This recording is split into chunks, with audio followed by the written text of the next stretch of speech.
Well, good morning, good evening, good afternoon. How are you? Regular EB Dad John here. Hope you're well. An interesting video for you and part of a much longer series. I've mentioned this on a couple of the road trips in passing that I was going to, and more recently have been renting my Volkswagen ID4 out on Turo. That's Turo.com. And I thought I would take this moment to tell you how that's been going, how much money it's made, what the costs have been, and also provide a little bit more background on the whole process. So before we begin, because the first question is for some of you, what is Turo? Turo is Airbnb for cars. You can rent anything from a $15 a day Beta to a $500 S600. And everything in between, a real Camry or a Tesla California Camry. I just couldn't help myself. I know. Bad job. Now, I've rented vehicles out on Turo for a good while now.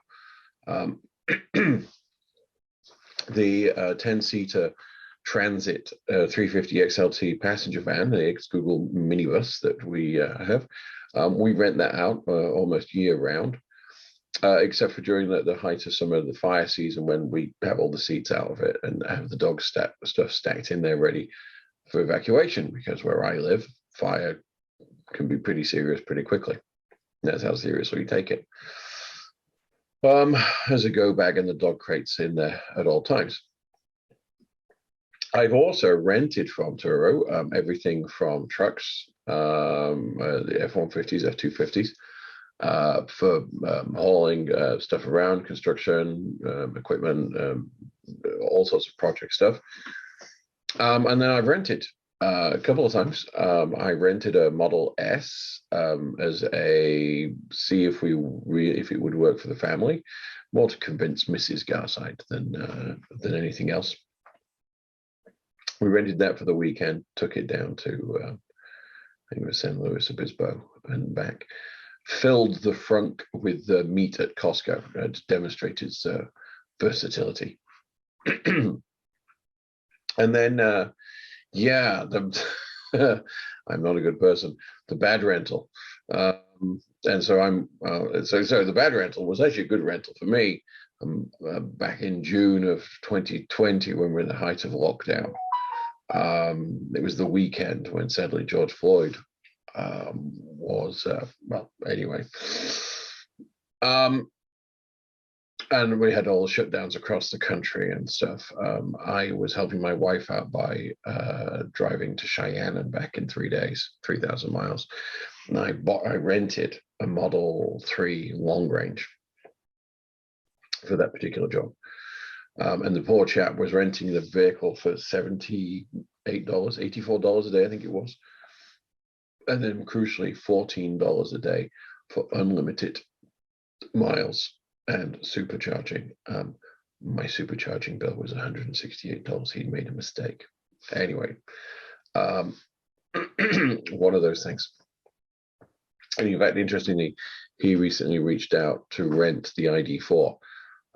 Sadly, there was a glitch in the system and the car wasn't available. It was a holiday weekend, it was booked out and there was some kind of glitch. Neither here nor there. So I'm going to put a link in the description so you can see the car yourself, but let me share my screen. And this is my second time recording this. Because I don't want to expose too much personal information in this. So I'm not going to.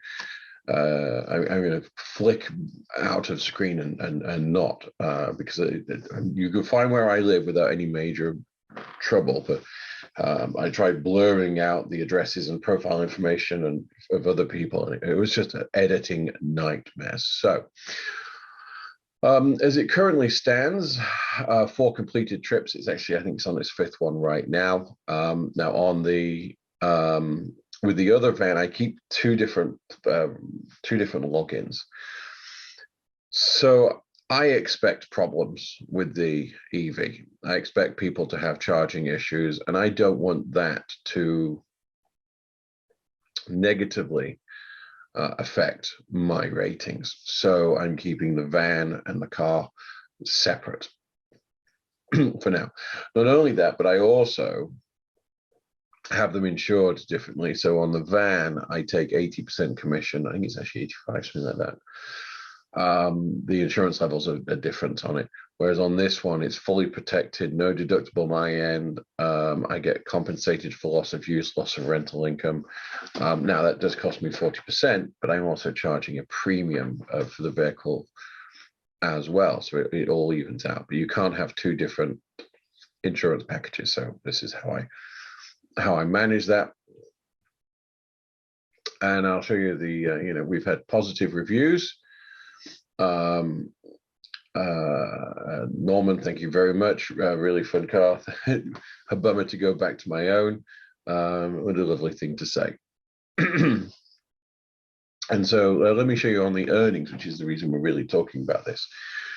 So I bought the car in April. And let's talk a little bit about the reasons behind this. So I'm right now, this is where I work. And I mean, my daughter's bedroom in the corner of it, my studio. And I'm the chief marketing officer for a security company. And I really don't do much other than sit here making stuff happen all day, all over the world. Things are changing, and I do now get to go to the occasional conference and speaking engagement again. But in fact, I'm recording this now because I'm going to be away for a couple of days doing just that. Sorry for the background noise. So it happens when you do stuff during the workday. However, I have to be, I don't use the vehicle for work commercially. Other than going to the airport. And road tripping, sadly, is not what I do for a living. I wish the channel was big enough to support me financially. I'm in admiration for those that have done that, and it's one of my long-term goals is to expand regular EV Dad into a brand and make that more of what I do. But that's not where we are today here in the real world. And so the car spends most of its time sat down there doing nothing, going nowhere. And most rentals are actually pretty short journeys. I'll go into that in a moment. So I bought the car in April with the plan that I would ultimately put it out on the platform. And we did the road trips to New York and back and up to Seattle. And there's been other things since then. And there's some stuff coming up. In October, I didn't rent it out much because I was away for ultimately 10 days or so over in New Jersey. And the car was in the shop. But crucially, I've not had to inconvenience myself. And so in August, we took $50. And in September, $660. Now, this is where I'm going to just stop sharing the screen for a minute because I don't want to expose these people's personal information while I do this and while I talk through it. So if I just go to trips and history. So our first rental in August, it was only just in August, it was actually on the 30th to the 31st. And it was a gentleman called Wenfang. And he drove it a total of 45 miles. That was it. He basically used it, and this has pretty much been the number one reason for renting my car, has been an extended test drive.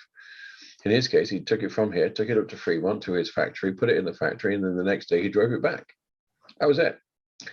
And he left a review, and I'm very grateful for that. It was 50 miles, 45 miles. So, my depreciation schedule doesn't change that much. Now, let me be clear about this. One of the reasons I might rent this is that all of these are business miles and deductible, plus the work that goes into enabling these things and this, that, and the other. And ultimately, this just lowers my tax bill. So the money's nice, but it actually has a secondary effect of lowering my tax bill and depreciation. And that's the same with the YouTube channel as well. So the YouTube channel does potentially make some money, but it also creates a deduction because when that camera's on, I'm in work mode. So you can disagree, agree in the comments. I have taken advice from CPA before doing this. Like I said, this isn't the only bit, this is only rental I have. I have the other one, and then we rent the RV out, 38-foot, 2-bathroom RV on Outdoorsy and RV Share as well. So not our first rodeo. We've been doing this for a couple of years. So that was the first rental to Wenfang. We then rented it to Norman for which was rather interesting. Now Norman ultimately booked it twice, but only took it once, and was actually shooting videos with it up in Napa for a pilot that he's producing on sustainability, both in terms of wine production and electric vehicles. And so I've been happy to consult with Norman. He's a subscriber to the channel. Hi, Norman. And assist him. Now, he technically only rented it for a day or 2 days, from 9:30 in the morning till 9 o'clock the next night. His rental included 500 miles, of which he only drove 280.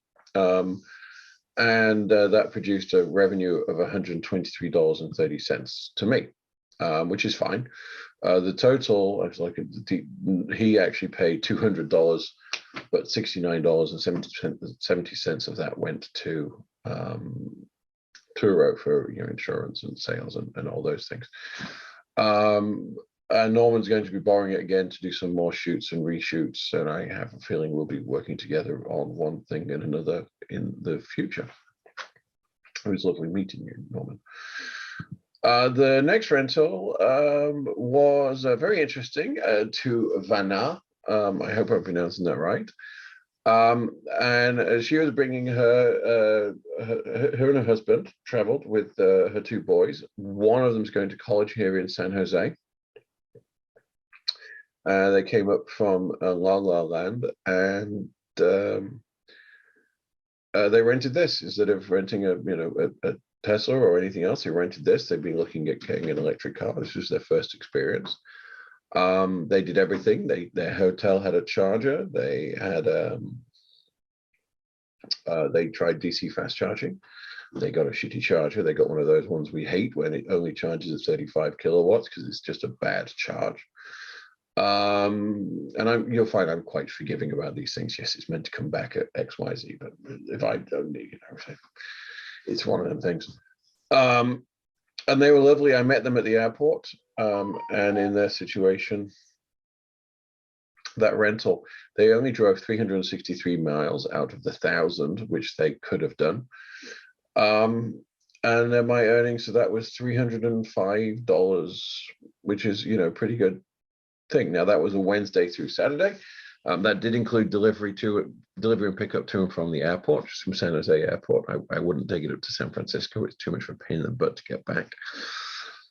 So when you take my Uber costs out of it, still a profitable rental. Let's get to then Norman's rental, which was kind of sorry, not Norman, to Teddy. Teddy rented it for a long weekend, and quite interestingly, Teddy is a racing part-time racing driver, at least in his own mind. He has his own YouTube channel, and he and his wife have a Porsche. Now I'm going to say Porsche Cayenne, the big one. Macan, the big one, Cayenne, I think it is. And he uses that to tow his race prepared Boxer. Was that the 719? I think. Yeah. Anyway, he rented this so that his wife would have a car for running errands and going about town over the weekend. Wasn't going to need the charger. That 3-day rental brought so Thursday through Monday, so a bit longer than that. brought in $231 in earnings for us, and what was interesting, well, Teddy had gone away racing for the weekend, and Teddy rents cars all the time. I can see the cars he's rented. He does like his exotics and the like. He's looking for a commuter vehicle, and so he was taking this as a long-term, as a sort of a longer. Would it work for their commute? They live in the south part of San Jose. He works in the Cupertino area. His wife works somewhere, and so they have access to the HOV lanes. They want to see if this could work for them, and so I hope it will. What was interesting is on the weekend, we were on our way to the farmers market. We're driving Mrs. Garside's in the thing, and London's in the back, and I see in my wing mirrors, I see this blue VW ID4 with perfectly placed HOV stickers. I was ridiculously anal about putting them on in the right place in exactly the right location. And I actually have stickers underneath them, both to make them adhere better, but it's these 3M protection things so that they don't damage the paint when they come off and minimize the fade of the surrounding area. And I commented, I said, oh, that car's not, that blue ID4's not got a number plate on the front. Yes, I'm a bad person, but the stickers are perfectly. And then I said, just look at this when this go by. And she overtook us, and sure enough, there was the British license plate holder with the Union Jack flag. And she went, that's your car? I said, I know, I wasn't expecting to see that. It is a little strange when you see your own car go by. But they left a good review, nice people. That's all we can ask for. And then the car is out right now with Teddy, who's just taking it for a couple of days. Not Teddy, with I don't know his name because it's an active booking. And he's just got it for a day or two. His son's in town and he's using his car, and he needs a car to visit job sites. And again, he's just trying this to see how it works out. And it's all good. So the bottom line is the car in so far it's in September has made $710. I've got $246. I got just under $400 in future bookings to come through in the early part of November. I actually have the car booked out for myself. In fact, I will use this moment to unbook it because I was going to take it to LA and San Diego and back. I'm afraid that's a video you're not going to get with the comedians because I'm flying to Salt Lake City to perform there instead, and then assist Kabir with some writing for a special he's recording for Dry Bar. And then I'll fly down with him to San Diego and then fly home. So nowhere near as exciting, I'm afraid. This is, if you saw on Twitter, I was asking about best recommendations for shipping the car to San Diego so I could bring it back, but in the end this worked out. Sometimes less complications good. So I'm thinking probably once a quarter or thereabouts provide you an update on what this is, any costs, and so far there's no cost. People haven't driven it many miles. I have an upcoming booking that's worth mentioning. It's going out, it's coming back tomorrow, and it's going out tomorrow night. And Ben, who I actually met in a car park on Monday night to show him how DC fast charging. Hi, Ben, I believe you're a subscriber as well. Now he is going to put some miles on it. So his rental is Thursday through Sunday. Ben is taking it up to Eureka. Let's just very quickly see.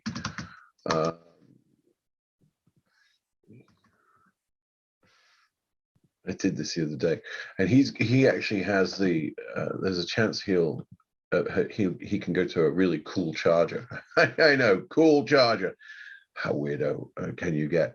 There's a charger, I think it's near Willits, and it's the half tree house charger, and there's actually half a house built into a tree, and the Electrify America.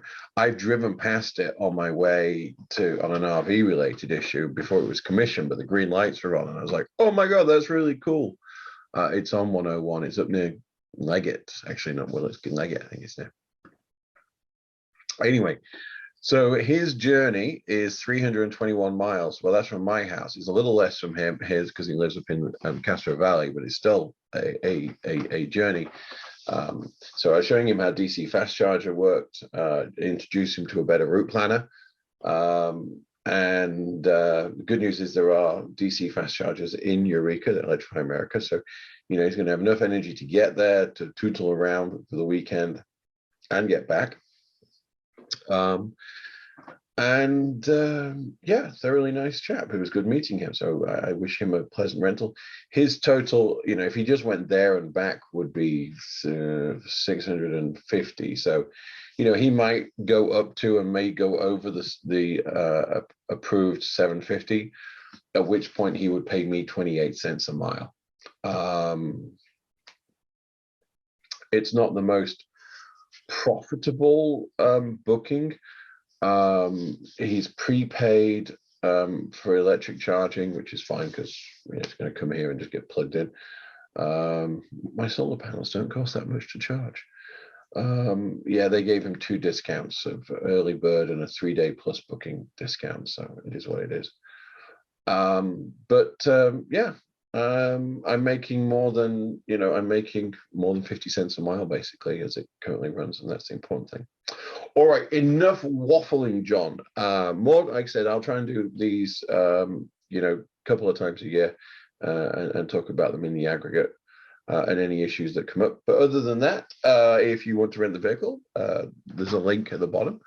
And if you have any questions, put them in the DM. And other than that, whatever you do, be safe.